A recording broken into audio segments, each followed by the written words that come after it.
Bienvenue. Aujourd'hui, on se penche sur une actualité camerounaise, l'inauguration d'un nouveau siège pour l'Assemblée nationale.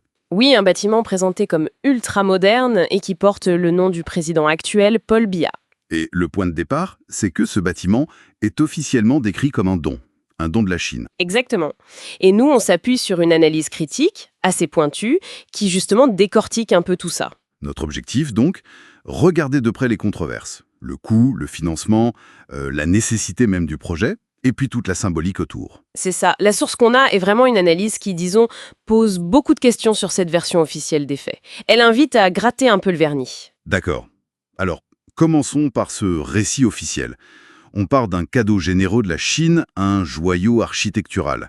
C'est le président de l'Assemblée nationale lui-même, Cavaillé Yégué Djibril, qui l'a dédié au président Biya. Oui, et il y a eu tout un discours enthousiaste autour de ça dans les cercles officiels. Mais c'est là que l'analyse critique intervient, j'imagine. Tout à fait. La première question, c'est est-ce que c'est vraiment un don? L'auteur de l'analyse, il met le doigt sur l'absence de publication des conventions entre le Cameroun et la Chine pour ce projet spécifique.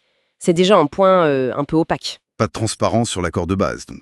Voilà. Et ensuite, il y a les chiffres. C'est là que ça devient intéressant. On annonce d'abord un coût de 55 milliards de francs CFA.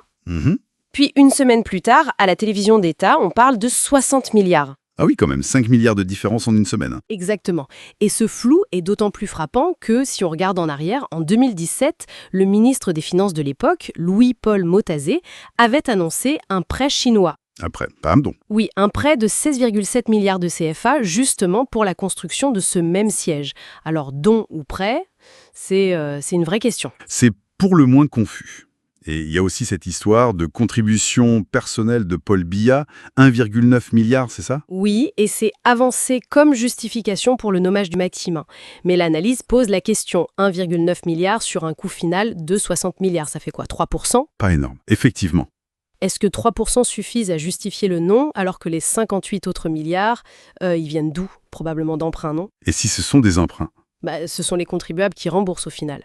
L'analyse rappelle d'ailleurs la dette globale du Cameroun envers la Chine. Fin 2023, on parlait de 2150 milliards de francs CFA, selon la Caisse autonome d'amortissement, principalement via Exim Bank. Donc face à tout ça, l'analyse qualifie l'idée du don De mensonge d'État, carrément, c'est le terme utilisé. Bon, au-delà de ces questions de financement, l'analyse aborde aussi la pertinence du projet lui-même. C'était nécessaire? C'est l'autre grand angle d'attaque, oui. On décrit un bâtiment grandiose, certes, mais l'ancien siège, celui de l'époque Aïdjo, il existe toujours. Il n'était plus fonctionnel? La question est posée, et surtout, cette dépense est mise en regard des difficultés que connaîtrait le pays, selon la source. L'accès à l'eau, l'électricité, l'état des routes, les salaires parfois impayés, la hausse des impôts. Une question de priorité, en somme? Exactement. Le texte est assez tranché là-dessus.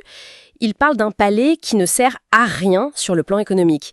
Il ne produit rien, il ne génère pas de revenus pour rembourser un éventuel crédit. Ce qui renvoie à des questions de gouvernance, de comment on alloue les ressources publiques. Tout à fait. La critique, c'est que l'argent emprunté devrait servir à financer des actifs productifs, des choses qui créent de la richesse ou améliorent vraiment la vie des gens. L'analyse fait une comparaison avec l'époque Aïdjo, je crois. Oui, elle rappelle qu'Aïdjo a lancé de grands projets, le Palais des Congrès, le Stade de la Réunification, mais qu'il ne leur a pas donné son nom de son vivant. C'est un point de comparaison soulevé. Intéressant. Et venons-en au nommage, justement. Donner le nom du chef de l'exécutif à un bâtiment du législatif, comment c'est interprété? L'analyse y voit un symbole assez fort de, disons, confusion des pouvoirs, comme si l'exécutif, le législatif et peut-être même le judiciaire étaient un peu trop concentrés. Une concentration symbolique au travers de ce nom. Voilà. Et pour donner un peu de perspective, l'auteur compare avec d'autres projets chinois en Afrique, le siège de l'Union africaine à Addis Abeba, par exemple. Qui est présenté comme un don, lui aussi. Oui, mais un don documenté, apparemment est d'une toute autre ampleur.